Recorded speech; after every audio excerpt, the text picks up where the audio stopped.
ನಮಸ್ಕಾರ. ನಾವಿವತ್ತು ಮೈಸೂರು ಸಾರಿ centre corporation circle ಬೆಂಗಳೂರಿನಲ್ಲಿದ್ದೀವಿ. ನೋಡಿ, ಈ ವರಮಹಾಲಕ್ಷ್ಮಿ ಹಬ್ಬಕ್ಕೆ ಈಗ ತಾನು ಬಂದಿರೋಂಥ ಹೊಸ ಸ್ಟಾಕ್ ತಗೊಳ್ಳಿಕ್ಕೆ ನಮ್ಮಲ್ಲಿ ಯಾವ ಥರ ಜನ ಸೇರಿದ್ದಾರೆ. ಇಲ್ಲಿ ಫ್ಲಾಟ್ 50% ಡಿಸ್ಕೌಂಟಲ್ಲಿ ನಿಮಗೆ ಸೀರೆಗಳು ಸಿಗ್ತಾ ಇದೆ. ನೀವು ನೋಡ್ತಾ ಇರ್ಬೋದು.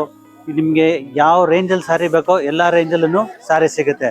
ಇವಾಗ ನೋಡಿ, ಕಾಂಜೀವರಂ ಆಗಿರ್ಬೋದು, ಮೈಸೂರು ಸಿಲ್ಕ್ ಆಗಿರ್ಬೋದು, ಅಥವಾ ನಿಮಗೆ ಡೈಲಿ ವೇರ್ ಆಗಿರ್ಬೋದು, ಗಿಫ್ಟ್ ಪರ್ಪಸ್ ಆಗಿರ್ಬೋದು, ಎಲ್ಲಾದ್ರ ಮೇಲೂ ಫ್ಲಾಟ್ 50% ಆಫರಲ್ಲಿ ಇವಾಗ ತಾನು ಬಂದಿರತಕ್ಕಂಥ ವರಮಹಾಲಕ್ಷ್ಮಿ ಹಬ್ಬದ ಸ್ಪೆಷಲ್ ಸಾರೀಸು. ನೋಡಿ, ಎಲ್ಲ ವರಮಹಾಲಕ್ಷ್ಮಿ ಹಬ್ಬದ ಸ್ಪೆಷಲ್ ಸಾರೀಸು. ನೀವು ಬಂದು ಒಂದು ಸತಿ ನೋಡಿದ್ರೆ ಗೊತ್ತಾಗುತ್ತೆ ನಮ್ಮಲ್ಲಿ ಯಾವ ಥರ ಸಾರಿಗಳಿದೆ ಅಂತ. ನೋಡಿ, ನಾವೇನಕ್ಕೆ ಕೇಳ್ತೀವಿ ಅಂದರೆ, ನಾವು ಮಾತಾಡೋದಲ್ಲ, ಒಂದು ಸತಿ ಬಂದು ನೋಡಿದ್ರೆ ಗೊತ್ತಾಗುತ್ತೆ ಇಲ್ಲಿ ನಮ್ಮ ಹತ್ರ ಎಷ್ಟು ವೆರೈಟೀಸ್ ಇದೆ, ಯಾವ ಥರ ರೇಂಜ್ ಇದೆ, ಯಾವ ಥರ ಕಲರ್ ಕಾಂಬಿನೇಷನ್ ಇದೆ, ಯಾವ ಡಿಸೈನ್ ಇದೆ ಅಂತ ಹೇಳ್ಬೋದು. ನೋಡಿ, ಇದೆಲ್ಲನೂ ಈಗ ಬಂದಿರೋಂಥ ಕಾಂಜೀವರಮ್ಮು, ಮೈಸೂರು ಸಿಲ್ಕು ಎಲ್ಲ ನಿಮಗೆ ಫ್ಲಾಟ್ 50% ಆಫರಲ್ಲಿ ಸಿಗ್ತಾ ಇರ್ತಕ್ಕಂಥದ್ದು. Thank you.